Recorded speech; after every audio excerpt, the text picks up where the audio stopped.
Hi, it's Andy, and I have Ehlers Danlos syndrome.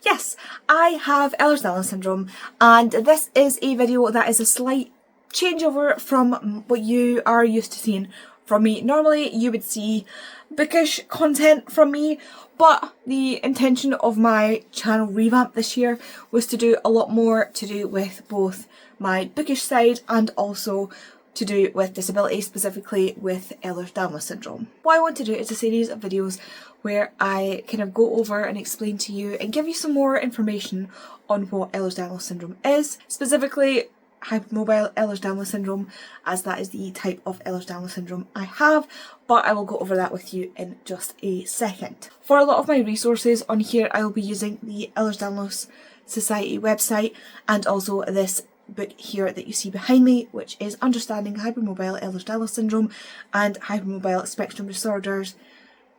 And this has been created by someone who has EDS, HEDS, and also she has worked with a lot of doctors and specialists in the field to bring this to fruition. It is available to buy by anybody. I will leave the link for that in the description if anybody would like to purchase a copy.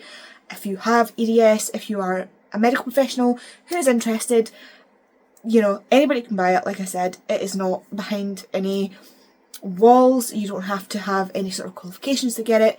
It is basically just a handbook. It breaks everything down for you and just makes it kind of, it's kind of like a one-stop shop for everything EDS and HSD. So the first question you probably have is, what is Ehlers Danlos syndrome? And Ehlers Danlos syndrome is actually Ehlers Danlos syndromes. There are in fact 13 of them.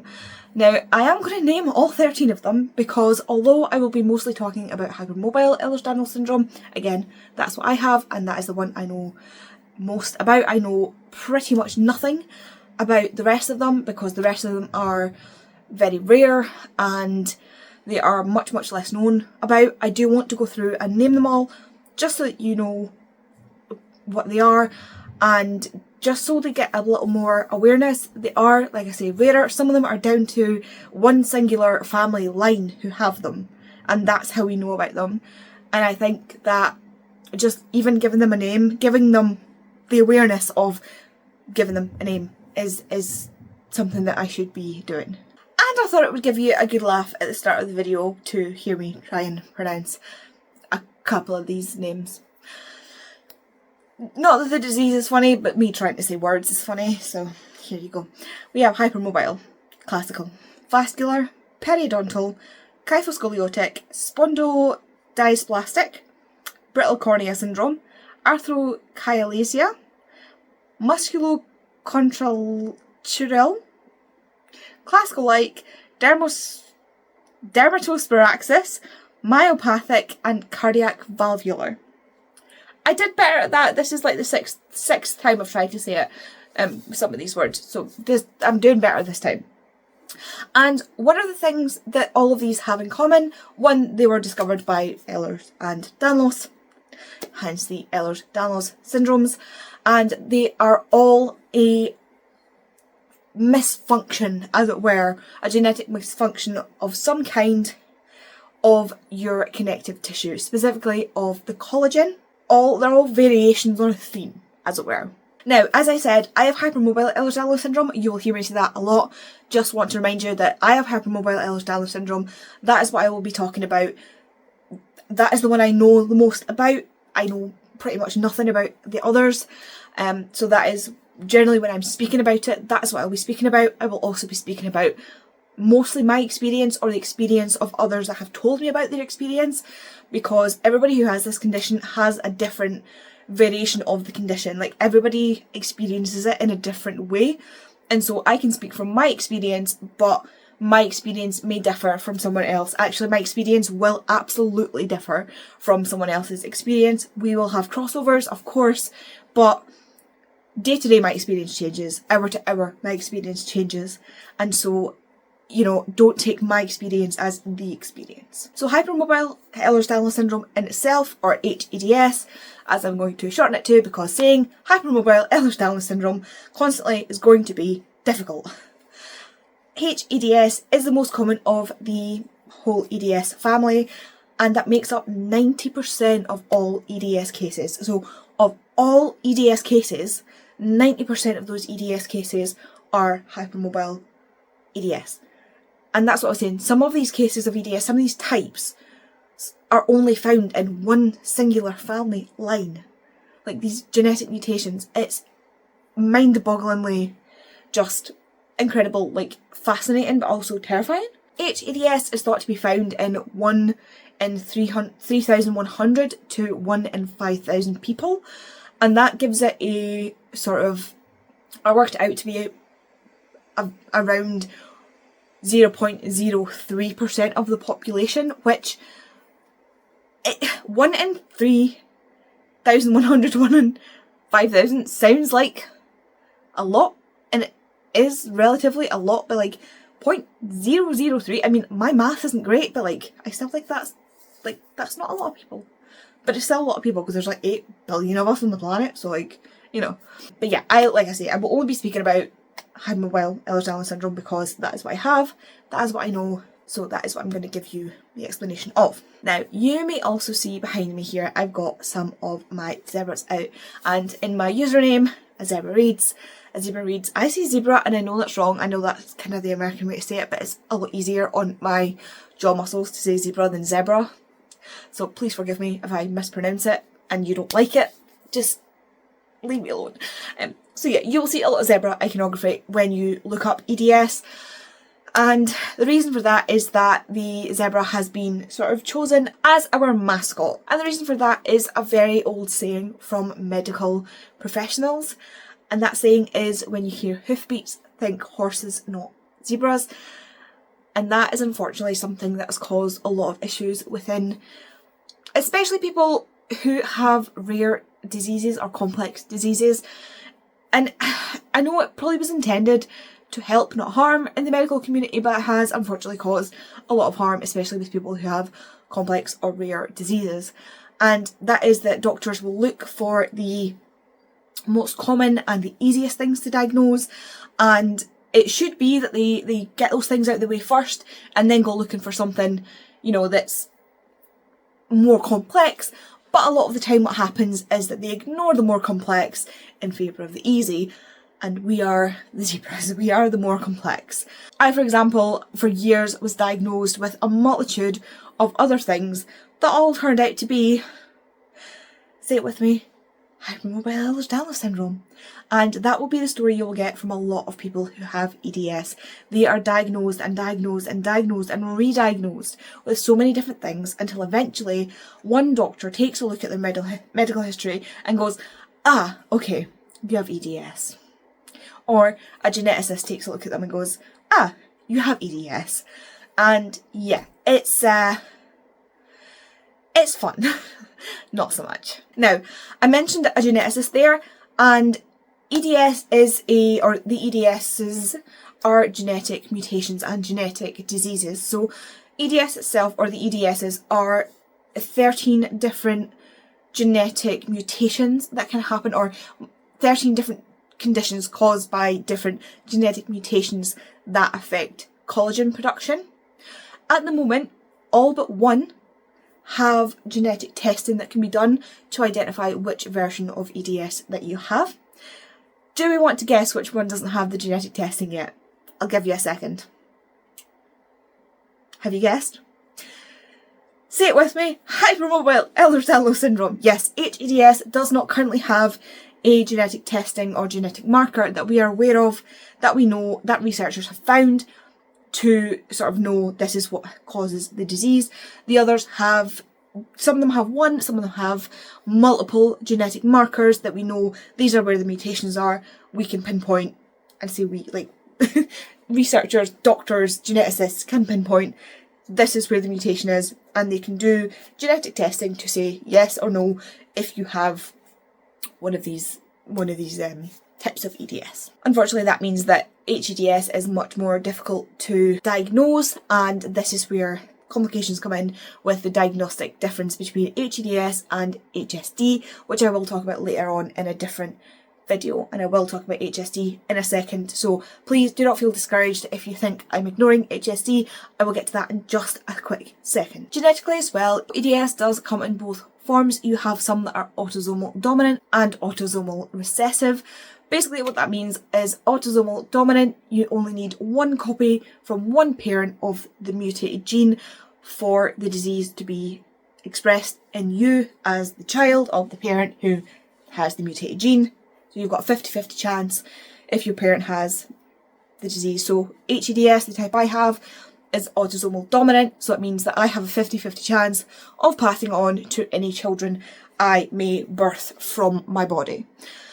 Autosomal recessive means that you need to have a copy of the mutated gene from each parent, from both parents. So if both of them have the disease, each child will definitely have the disease. If one parent has the disease and one parent doesn't, and their genetics are completely clear of the mutations, their children will be carriers, but they won't have the disease.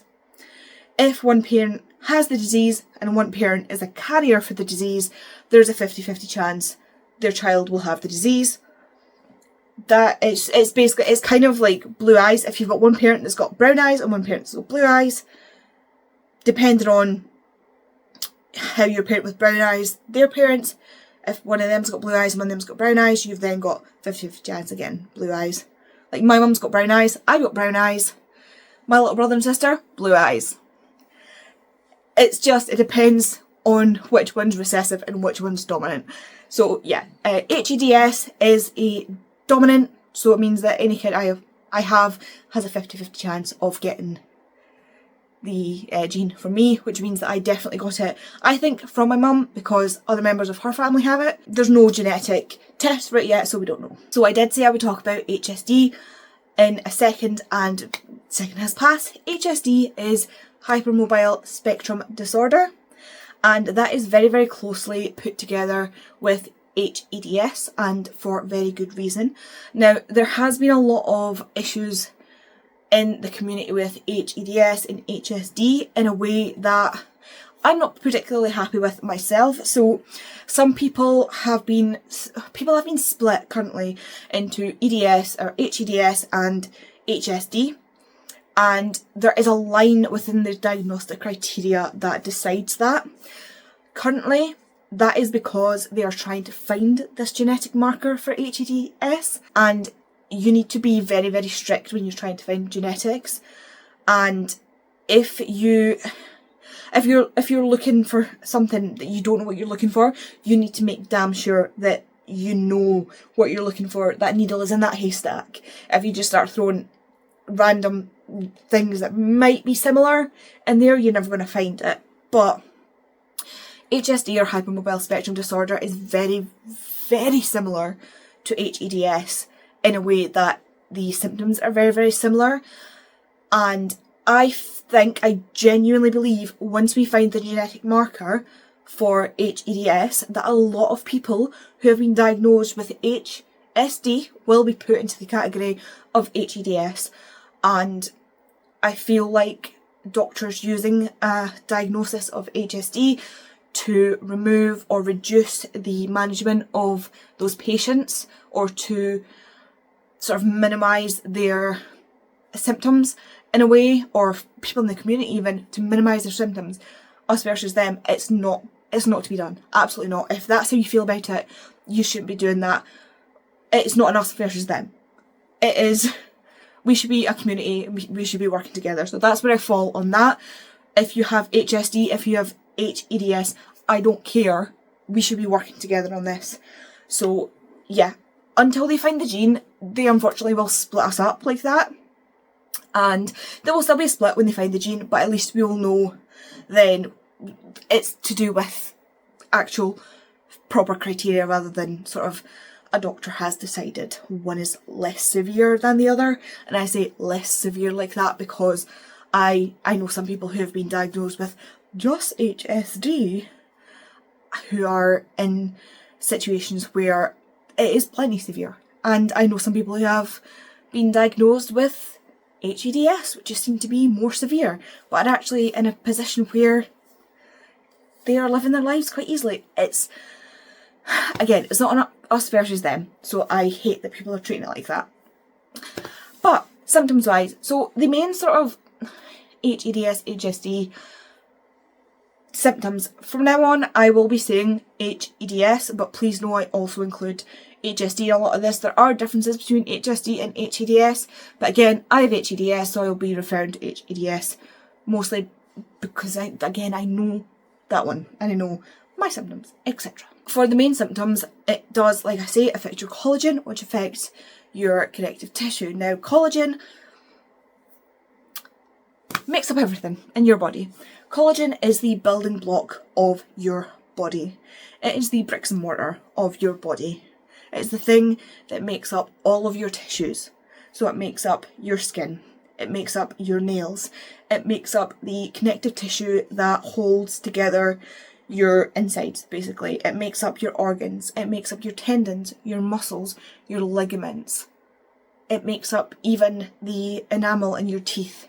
It makes up literally every single tissue in your body is made up of collagen. And we have a condition where that collagen is faulty. So you can imagine the level of issues that we can have with our bodies. The spectrum is massive for HEDS. Like, the spectrum of issues you can have is unbelievably wide. And so I'm going to try and cover all that within this series. I will probably not be able to do it justice, I'm just going to say. One of the main things that sort of stands out for hypermobile Ehlers Danlos syndrome is generalised joint hypermobility. So again, I'll go over things to do with that. And one of the things, for example, that I can show you, if you, and this is part of, again, another thing I'll talk about later on. If you look at my hand, and if you look at your hand, don't hurt yourself doing this. Don't push anything, don't do anything, even if you are hypermobile. Do not do something that is going to injure you, or do something, if you don't like the sounds of joints popping or cracking, mute me for the next few seconds or minutes. So my thumb, your thumb has some, your thumb is, it should move. It should move things like that. But your thumb, right, I am just holding my hand flat towards you. I'm facing the camera. My hand is out flat towards you. Like, this is how you would normally say. I can, how do I do this? I can touch my thumb there. I'm not even pushing that hard. I can touch. There, you see that? I'm not even trying to push that. That's not normal. It didn't click this time, which is good for anybody who doesn't like the clicking noise. But yeah, I could sit like this for ages. My thumb is touching. Again, so like if I wanted to really push it, like, yeah. I could probably show you, my other joints aren't really easy to show on, but the thumb is a really good one to show. So yeah, there we go. Like, that's not normal. That's not normal.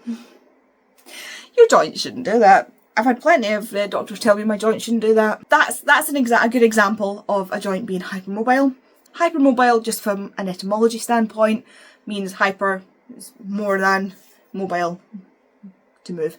So it moves more than it should. And with that comes joint laxity, so joints that move sort of looser than they should, and joints that are less stable than they should be, so joint instability. So for example, I have different ways that I have to move and work things, because joints such as my shoulder will just slip out of the joint. Your shoulder should stay in the joint, mine will just fall out. And that's quite common for Ehlers Danlos syndrome. And of course, with all of that wonderful, wonderful collagen not working how it should, and with your joint instability, so you've got, again, with the joint, so for example, in your elbow, there are tendons and such that join these bits together and that help your muscles move. So there are bits that join. I don't know exactly what they are, I'm not an anatomy professor. And again, these shouldn't stretch. So your muscles stretch. Your ligaments and your tendons do not stretch. Those are the differences between them. They shouldn't stretch. They are very, very taut. And mine stretch. Mine move when they shouldn't. And so that stability that should hold in place, it doesn't. I always say it's like an elastic band. This is my favourite way to kind of show it. So your muscles and things, your collagen is like an elastic band. And see how I can stretch that and it'll go back. Stretch and go back. And you can do this. You can stretch this out. You can pull it back. Some people are more stretchy than others. Watch me ping myself in the face. And yet, everybody who's ever worked in an office, in a restaurant, somewhere where they have these elastic bands, you know there's always that one manky elastic band that is never going to be the same. There's maybe bits out of it. It's dull.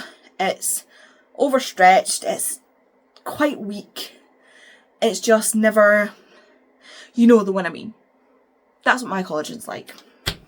That's the difference between your collagen, this nice new elastic band, and EDS collagen, which is that manky old elastic band that's been stretched just a bit too much and isn't quite, it doesn't bounce back quite the same. That's what happens to EDS collagen. But yeah, so with all of that, our muscles, our tendons, everything has to work that little bit more to keep in place. Like our twitch muscles and things have to constantly move. And through that mechanism and through other mechanisms to do with nerves and things and bits that even doctors and researchers don't quite understand, we get the fun job of having chronic pain. And they certainly do mean chronic. There's not a day in the life of someone who has something like EDS where they are not in pain. That 1 to 10 pain scale the doctor gives you, chuck it out the window. There is not a day where you're not in pain. And you just, everybody's like, oh well, you just get used to it. You kind of do and you kind of don't. Like I say, we'll go into things like that later, but yeah, those are kind of the main symptoms you get with hypermobile Ehlers Danlos syndrome. There are other things. These are like the basic principles. So hypermobility, joint instability, chronic pain. These are the basic package. This is the basic package of here, now you have EDS, hypermobile type. And then there are some add-ons that you don't subscribe to, but sometimes you get anyway. And we'll go into that at a later date. So hopefully that's given you a sort of brief, nutshell, broad strokes idea into what Ehlers Danlos syndrome is. And I will be doing, like I say, future videos. I do have a list of things that I do want to go over. So things like diagnostic criteria, research, management skills and management methods, comorbidities, which are these things, like I say, the extra subscriptions that you didn't sign up for, the genetics and things behind it. And also I do want to talk about my journey because, like I said, my journey is the only one that I really know about. And yeah, it was someone else. It was actually Jessica out of the closet, Jessica Kilden-Fozard, talking about her journey with what she thought was a different connective tissue disorder that turned out to be EDS, which she didn't know until I got diagnosed with EDS. That actually sent me to the doctor that got me diagnosed with EDS. So yeah, it's a journey, it is a ride, and I definitely think that there is not enough known about EDS. When you put EDS or hypermobile EDS or HEDS or any of that into YouTube or into Google, all you're going to get is instructional videos from like professors or from universities or things like that. None of it comes from just a person. And the stuff that does come from regular people is very few and far between. And a lot of it is just kind of, the stuff I've seen is kind of horror story stuff and stuff like A Day in the Life or very, very specific stuff. So I kind of wanted to make videos so that I can do more broad stroke stuff where I can answer questions for you, things where I can go over HEDS and HSD in more of a manner that may help you if you have EDS or HSD, or if you have someone in your life who has HSD or EDS, or if you think you might have EDS or HSD, or even if you're just curious. You know, it's something that I've seen a gap with, and something that I've been wanting to make a video for, or videos for a long time, because I've wanted to find these videos and I've just never seen them out there. I'm in a position where I feel like I'm lucky that I understand a lot of the medical jargon and a lot of the research jargon, and I just hope that I can make that a bit more understandable for people who it's less accessible for, because I feel like it's not something that is made accessible. There are some people who find it hard, and doctors will use that in a way that kind of gatekeeps you from being able to access your own medical help, and that's not okay. And I want to use these videos again as a way to maybe help some people. I don't know where this is going. I don't know what I really want to get out of this. I just want to have something out there that might help at least one person, because I didn't have that really when I got diagnosed, or before I got diagnosed. All I had was my own ability to deep dive into research and pull up pages and pages and pages of research, and I went into a doctor's surgery with a literal folder of research and made them look at it. So I don't want other people to have to go through that, so it'd be nice to give them something that they can, you know, just to make their life a bit easier, or just for people to get a little bit of education, or just to help them understand something that needs a bit more awareness in the world. I don't know. We'll see where this goes. I'm very excited. And yeah, let me know if you have any questions, anything you want me to cover. This is just the first video, so I've got so much to get into. This whole book is going to help me, and the EDS website is going to help me. But thanks so much for watching, if anybody is here.